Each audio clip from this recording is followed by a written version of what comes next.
দেখলাম আমার ধন সম্পদ এত বাড়তে লাগলো যে আমি জায়গা খুঁজে পাচ্ছিলাম না কোথায় আমার টাকা পয়সা রাখবো।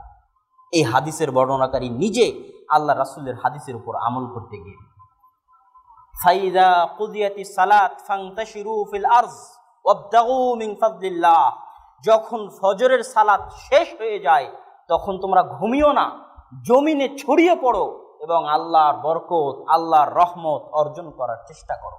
প্রত্যেক যে ব্যক্তি যে ময়দানে আছে, যে জাতি যে জায়গায় আছে, যারা সফল হতে চায় তাদেরকে ফজরের সালাতের পরে জমিনে ছড়িয়ে পড়তে হবে নিজ নিজ কাজে। যে পড়ায় সে পড়ার টেবিলে, যে ব্যবসায়ী সে ব্যবসার কাজে, যে কৃষক সে কৃষি কাজে। আল্লাহ বলছেন ওয়াবতাগু মিন ফাদলিল্লাহ, ওই সময় আল্লাহর বরকত, আল্লাহর রুটি, আল্লাহর রিজিক, আল্লাহর রহমত পৃথিবীতে বর্ষিত হয়। যে ওই সময়কে কাজে লাগাবে সে বরকতকে হাসিল করতে পারবে। অতএব ছাত্র ভাইদের উদ্দেশ্যে প্রথম কথা, এবং আরো যারা বক্তব্য শুনবে সে যে ময়দানেই থাকুক, যদি আপনি জীবনে সফল হতে চান তাহলে সকাল সকাল উঠতে হবে এবং ফজরের সালাতের পর ঘুমানো যাবে না। আপনি সফল হবেন, অবশ্যই সফল হবেন ইনশাআল্লাহুল আজিজ। আজও ইহুদি খ্রিস্টানেরা যারা সফল, যাদের নাম আমি নিলাম, আপনিও গুগলে গিয়ে সার্চ করে দেখতে পারেন। 90 থেকে 99% সফল ব্যক্তি ইহুদি খ্রিস্টান হওয়ার পরও তাদের সকালে জাগার সময় হচ্ছে 5টা থেকে 6টা, এবং জাগার পরে তারা ঘুম যায় না। তারা আল্লাহ রাসূলের হাদিস জানে না, কিন্তু বাস্তব তারা হাদিসের উপর আমল করতেছে।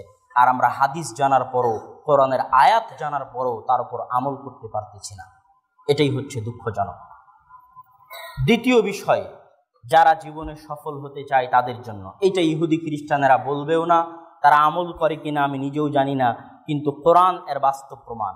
আল্লাহ সুবহানাহু ওয়া তাআলা সূরা মুজাম্মিলে বলছেন, ইয়া আইয়ুহাল মুজাম্মিল কুমিল লাইলা ইল্লা কালিলা নিসফাহু আবিন কুসমিনহু কালিলা আও জিদ আলাইহি ওয়া রাত্তিলিল কুরআনা তারতিলা ইন্না সানুলকি আলাইকা কাওলান সাকিলা। এই কাপড় জড়িয়ে থাকা ব্যক্তি, হে ঘুমন্ত ব্যক্তি, চাদর গায়ে দিয়ে যে ঘুমিয়ে আছো, ওঠো। কুমিল লাইলা কালিলা, রাত্রিরে একটু হলেও জাগো। অল্প, কুমিল লাইলা ইল্লা কালিলা, অল্প হলেও রাতে জাগো। যদি পারো নিসফাহু, অর্ধেক জাগো, যদি পারো তার চেয়ে বেশি জাগো, কিন্তু রাত্রে অবশ্যই জাগতে হবে। কেন জানো? মুহাম্মদ সাল্লাল্লাহু আলাইহি ওয়াসাল্লাম, আমি যে আপনাকে রাত্রে জাগতে বলতেছি, রাতে উঠে যে আমার ইবাদত করতে বলতেছি, কেন জানেন? ইন্না সানুলকি আলাইকা কাওলা